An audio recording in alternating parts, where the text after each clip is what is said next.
Halo, selamat pagi pemirsa di Kota Medan, Riau, Palembang, dan daerah lain di Sumatera. Selama 30 menit ke depan kami akan mengabarkan informasi menarik dari wilayah Sumatera dan sekitarnya. Bersama saya Anatea Lita, inilah kabar Sumatera.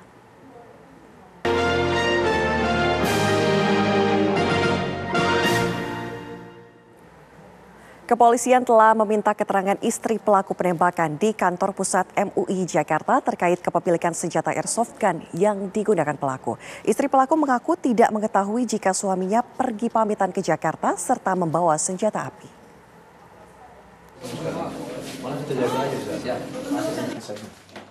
Kepolisian Polres Jakarta Pusat dan Polres Pesawaran Lampung telah memintai keterangan dari Rosmala Dewi.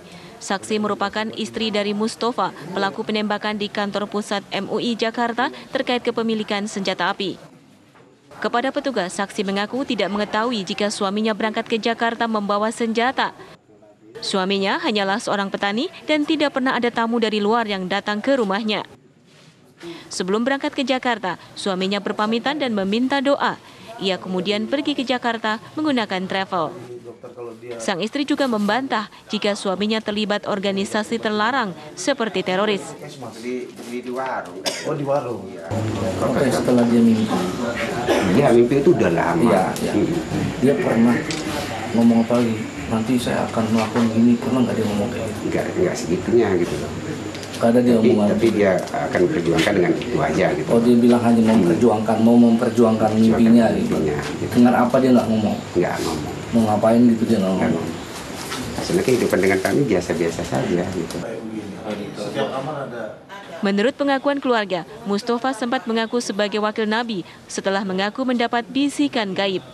Bawa senter, biasa bawa senter perang deh. Bawa senjata dari berita ini. Iya, dari sekarang tetangga, ini. baru sekarang ini. Iya, sekarang ini saya tahu.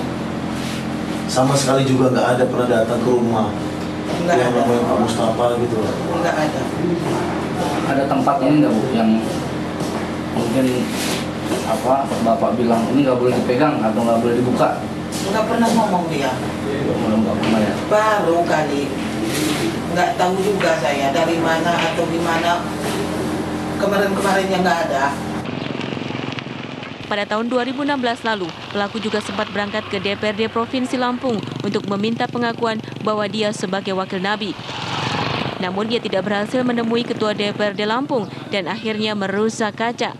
Atas perbuatannya itu, ia divonis 3 bulan hukuman penjara. Dari Pesawaran Lampung, Pujiansyah, Nanang, TV One mengabarkan. Pemerintah Provinsi Lampung dan pemerintah Kabupaten Lampung tengah sibuk memperbaiki jalan yang rusak parah di sejumlah wilayah. Hal tersebut dilakukan demi menyambut kunjungan Presiden Joko Widodo ke Provinsi Lampung.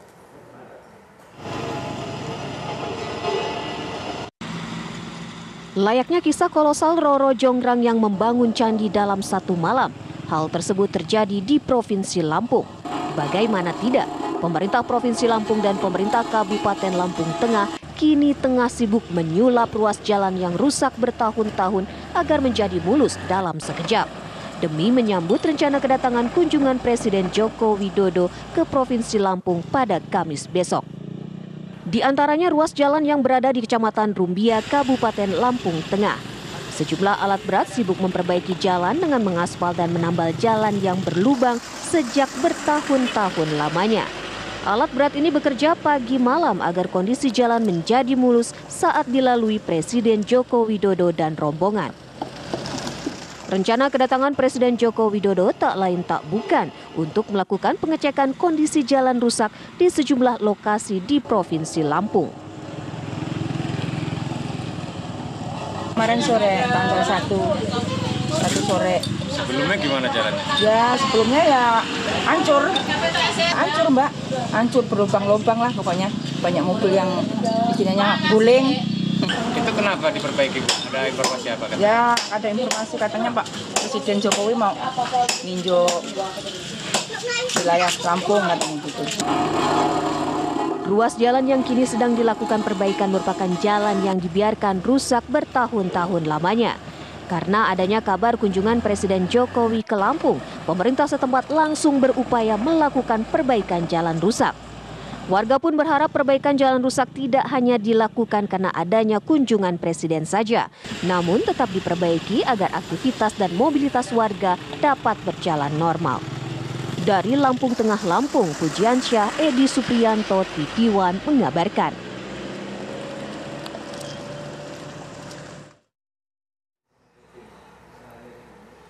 Ratusan bakal calon anggota legislatif dari berbagai partai peserta pemilu mulai mendatangi Polres Aceh Barat untuk mengurus surat keterangan catatan kepolisian atau SKCK sebagai salah satu syarat yang harus dimiliki calon wakil rakyat. Meski berdesakan, namun tidak membuat para bakal calon wakil rakyat tersebut mundur. Bahkan mereka memohon kepada petugas untuk didahulukan dengan alasan masa pendaftaran sudah dibuka dan masih banyak syarat lain yang harus diurus. Melihat membludaknya permintaan, jajaran Polres Aceh Barat telah menyiapkan ruang khusus dengan menempatkan personil khusus sehingga seluruh bakal calon anggota dewan mendapatkan pelayanan yang baik dan cepat. Kapolres Aceh Barat juga mengimbau kepada seluruh calon anggota dewan yang mengurus SKCK mampu menjaga silaturahmi sehingga meski dari berbagai partai yang berbeda namun tetap damai.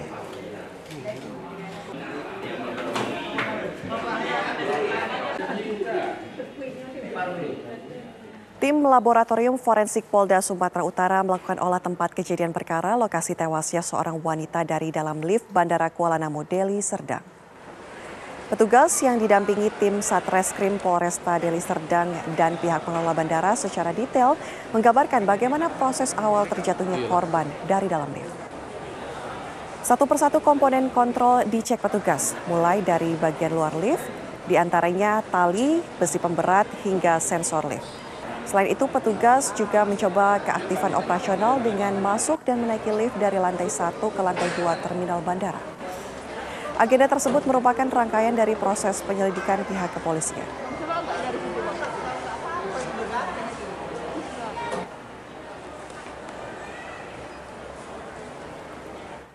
Keluarga Aisyah Sinta Dewi Hasibuan, perempuan yang tewas terjatuh dari lift Bandara Kuala Namu Deli Serdang, Sumatera Utara akan menempuh jalur hukum, baik perdata maupun pidana. Pihak keluarga meminta penanganan kasus ini ditarik ke Barreskrim Polri.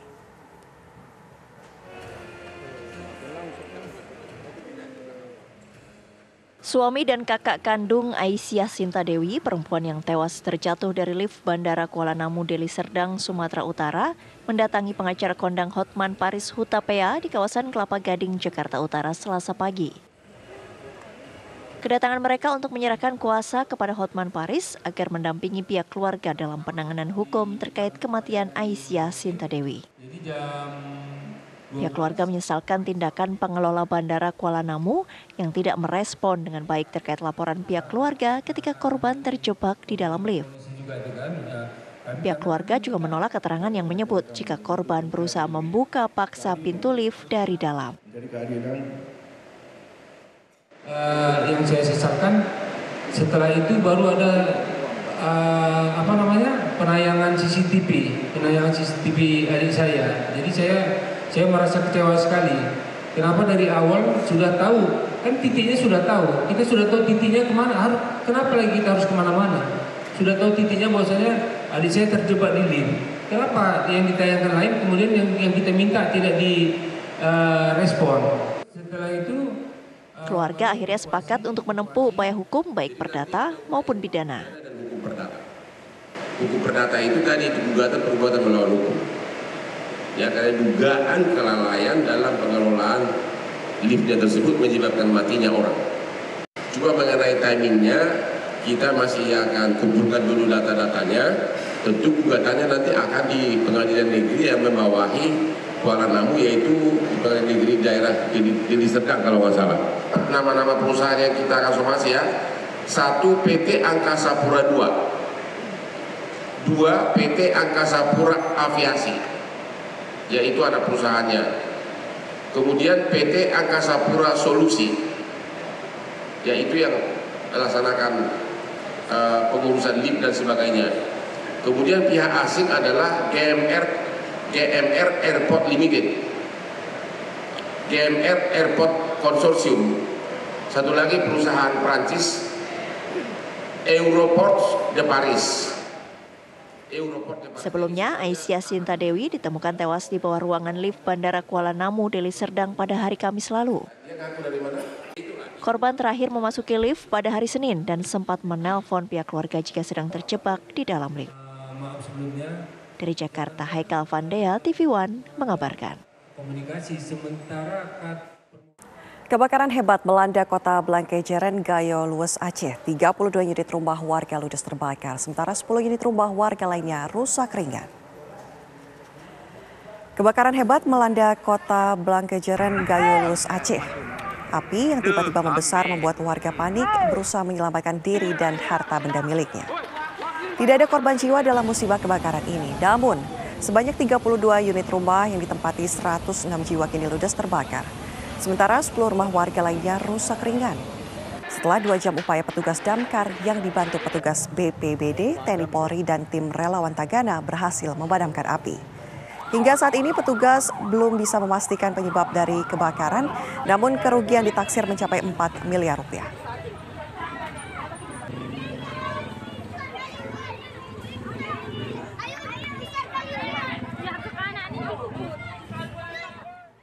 Informasi lainnya akan kami hadirkan usai jeda.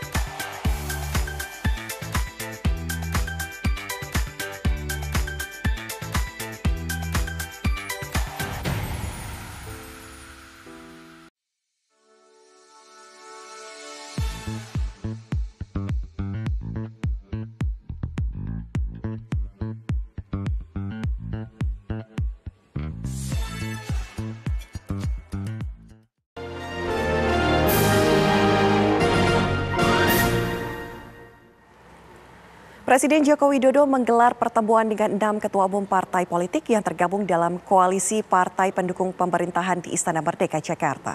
Meskipun agenda berupa silaturahmi Idul Fitri, namun Presiden juga membahas mengenai kondisi perekonomian.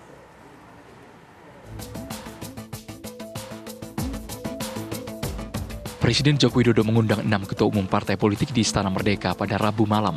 Pertemuan yang digelar tertutup di Istana Merdeka ini berlangsung selama 2 jam.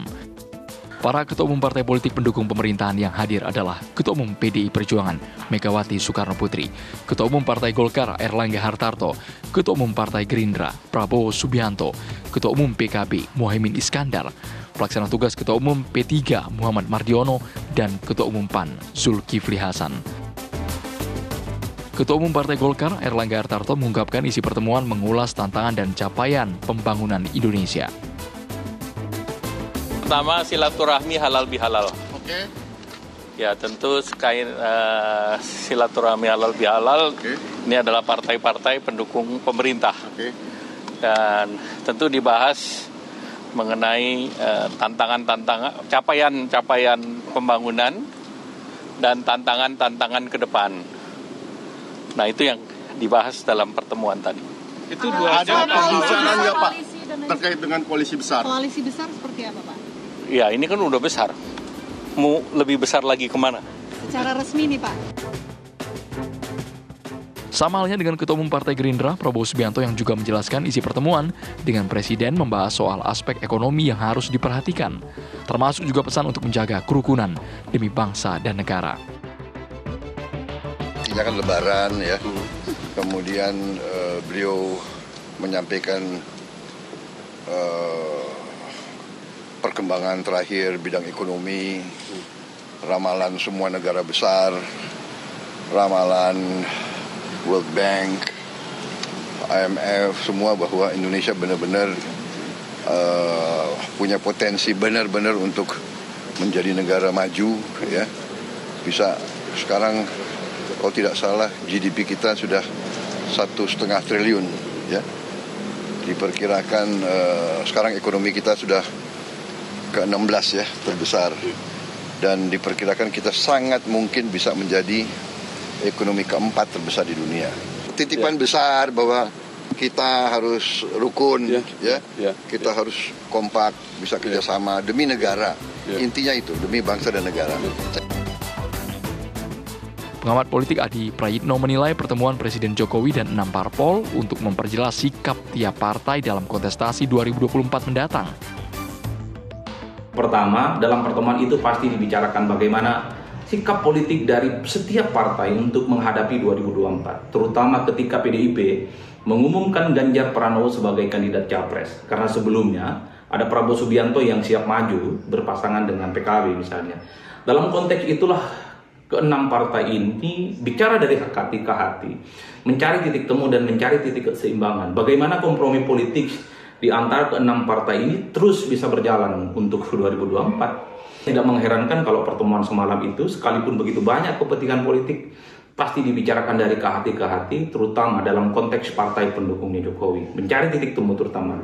Apakah mungkin 6 partai ini bisa membentuk satu poros politik dengan mengusung nama besar capres dan cawapres gitu ya? Ataukah memang partai-partai di dalamnya memilih untuk pisah jalan dengan PDIP? Meski tatap muka Presiden dan para ketua umum partai politik tidak membahas spesifik soal arah dukungan, namun peluang koalisi antar parpol masih sangat dinamis. Tim TV One mengabarkan.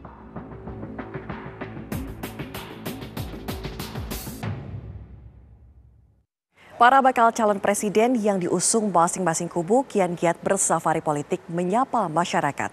Prabowo Subianto melakukan kunjungan kerja ke Yogyakarta dan membagikan 112 motor. Ganjar Pranowo bersilaturahmi ke kediaman Kiai Haji Mustafa Bisri atau Gusmus di Rembang, Jawa Tengah. Sementara sebelumnya Anies Baswedan melakukan safari politik ke Garut, Jawa Barat.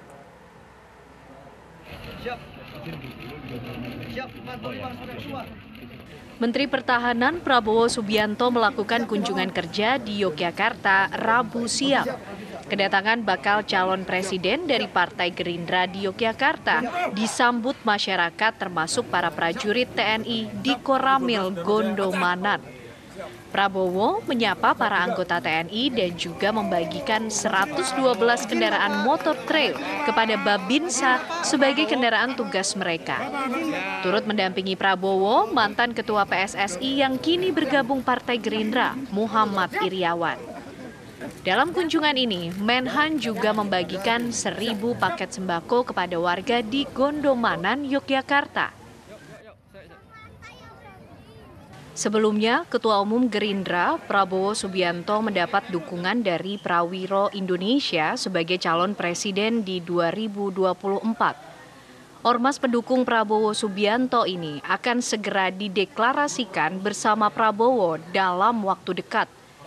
Deklarasi dukungan tersebut rencananya akan segera dilakukan dan akan melibatkan sekitar 100.000 anggotanya dari Provinsi DKI Jakarta, Jawa Barat, serta Banten.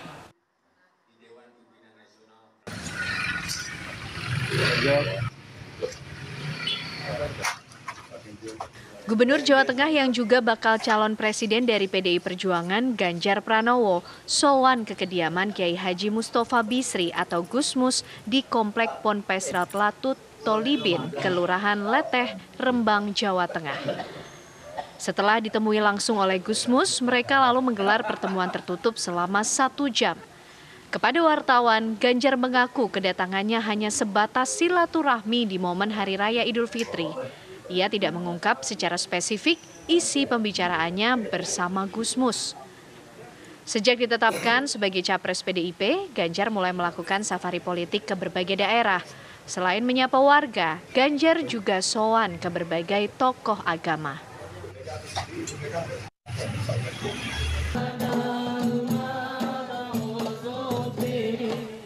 Bakal calon presiden 2024 yang diusung Partai Nasional Demokrat Anies Baswedan melakukan safari politik ke Garut, Jawa Barat. Setelah sarapan soto khas Garut, Anies kemudian mendatangi undangan pengasuh pondok pesantren. Anies Baswedan menghadiri pemberian ijazah untuk ratusan santri yang telah lulus membaca Kitab Kuning. Anies juga membahas tantangan perjalanan jelang 2024. Anies mengimbau agar tidak mempedulikan noise atau gangguan dan lebih respon terhadap voice atau suara. Tim TV One mengabarkan.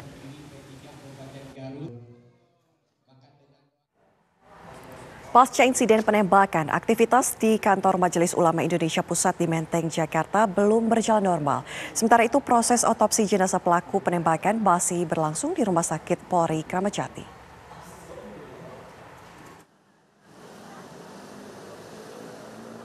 Kantor MUI Pusat di Jalan Proklamasi Menteng, Jakarta, Rabu pagi mulai berjalan normal meski masih terlihat sepi. Sejumlah pengurus maupun pegawai MUI juga kembali beraktivitas di kantor pasca insiden penembakan pada Selasa siang. Kendati demikian, garis polisi tampak masih terpasang di pintu masuk dan area lobi gedung yang kacanya pecah terkena tembakan. Yang penting buat kami adalah motif dari upaya kekerasan berupa penembakan yang melukai kantor kami dan staf kami itu terbuka motifnya apa, dan ini menjadi penting karena bisa menenangkan hati ya dan keresahan umat Islam. Sementara itu, jenazah pelaku penembakan atas nama Mustafa masih diautopsi di Rumah Sakit Polri. Hasil pemeriksaan sementara menyebutkan bahwa kondisi tubuh pelaku tidak menunjukkan adanya kekerasan fisik. Meski demikian, polisi masih terus melakukan autopsi untuk mengetahui penyebab kematian dari pelaku. Polisi juga masih melakukan penyelidikan untuk mengetahui motif penembakan di kantor Majelis Ulama Indonesia. Dari Jakarta, tim TV One mengabarkan. Menteri Agama Yakut Holil Qomas meminta aparat kepolisian mengungkap latar belakang pelaku penembakan di kantor MUI Pusat meski pelakunya telah meninggal dunia. Mendak meyakini aksi penembakan ini bukan aksi teror, melainkan kesalahan pelaku dalam memahami agama. Ya, tetapi saya yakin bukan bentuk dari teror, tapi dari orang yang salah dalam belajar agama atau memahami agamanya. Dan kita meminta aparat kepolisian untuk mengusut ini secara tuntas. Meskipun saya dengar kabar pelakunya meninggal, tapi latar belakang tetap harus dicari ya agar kejadian-kejadian serupa tidak terulang kembali. Informasi lainnya akan kami hadirkan usai jeda, tetaplah bersama kami.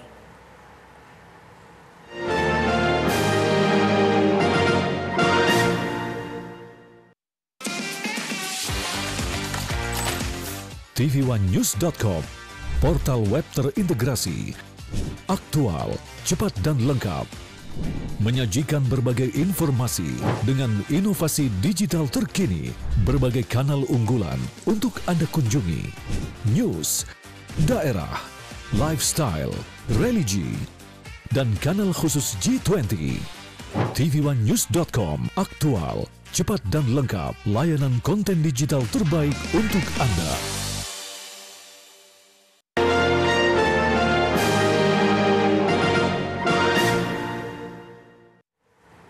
6 wisatawan asal Sumatera Selatan tenggelam di kawasan Pantai Panjang, Kota Bengkulu pada Selasa pagi. 3 orang ditemukan dalam kondisi meninggal dunia, 1 orang selamat, sementara 2 lainnya masih dalam pencarian tim SAR gabungan.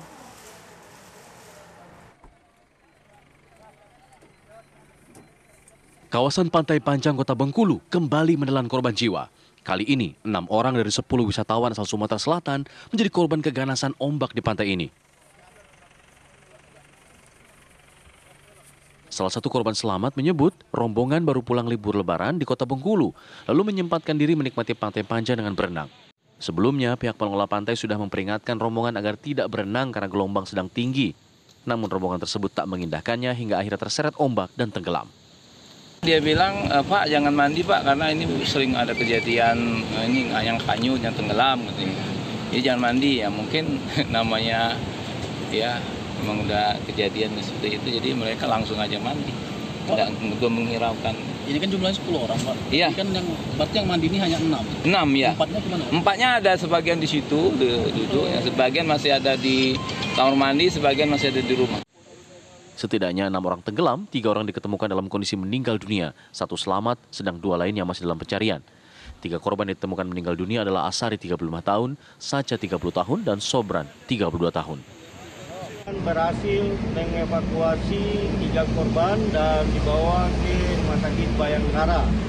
Untuk 1 korban telah ditemukan dalam keadaan selamat, 3 korban sementara dalam proses evakuasi ke Rumah Sakit Bayangkara. Sementara tim SAR gabungan masih menyisir lokasi dengan perahu karet di sepanjang kawasan Pantai Panjang Kota Bengkulu untuk mencari 2 korban lainnya yang masih hilang. Dari Bengkulu, Rofeska Gromiko, TV One mengabarkan. Seorang pemuda menyelamatkan 2 pengunjung yang hanyut terseret banjir bandang di Pemandian Alam Sembahe di Kecamatan Sibolangit, Kabupaten Deli Serdang, Sumatera Utara. Aksi heroik seorang pemuda ini pun viral di sosial media dan dibanjiri komentar baik oleh netizen. Banjirnya ngeri, naik airnya, banjirnya, ngerinya, naik. Inilah video amatir warga yang merekam detik-detik banjir bandang melanda kawasan Pemandian Alam Sembahe di Deli Serdang, Sumatera Utara. Naik, yang di pinggir keretanya. Bencana alam banjir bandang di kawasan Sembahe ini disebabkan curah hujan gunung yang tinggi. Saat peristiwa tersebut terekam oleh warga, ada 2 orang pengunjung yang hanyut terbawa aliran sungai. Di tengah kepanikan sejumlah pengunjung, seorang pemuda justru dengan nekat melakukan pertolongan. Pemuda ini terjun masuk ke sungai dan menarik 2 pengunjung. Seorang pedagang di lokasi mengaku pengelola tempat wisata sudah mengingatkan pengunjung untuk tetap waspada sebelum terjadinya banjir bandang. Kejadiannya Bapak, biar Bapak tahu, tadi ada informasi air besar katanya, terus kami keluarkanlah tamu kami semua. Jadi nggak ada korban jiwa Bapak, cuman pondok kami yang rusak udah. Aksi penyelamatan yang viral di media sosial berhasil menghindarkan adanya korban jiwa. Namun, 1 minibus milik pengunjung rusak parah tergulung arus banjir bandang dan 2 rumah warga rusak parah. Dari Sibolangit, Sumatera Utara, Doni Admiral, TV One mengabarkan.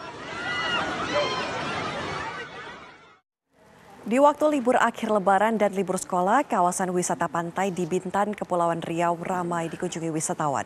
Sejumlah pantai berpasir putih dengan berbagai fasilitas permainan menjadi tempat favorit wisatawan lokal dari berbagai wilayah di Kepulauan Riau dan luar daerah.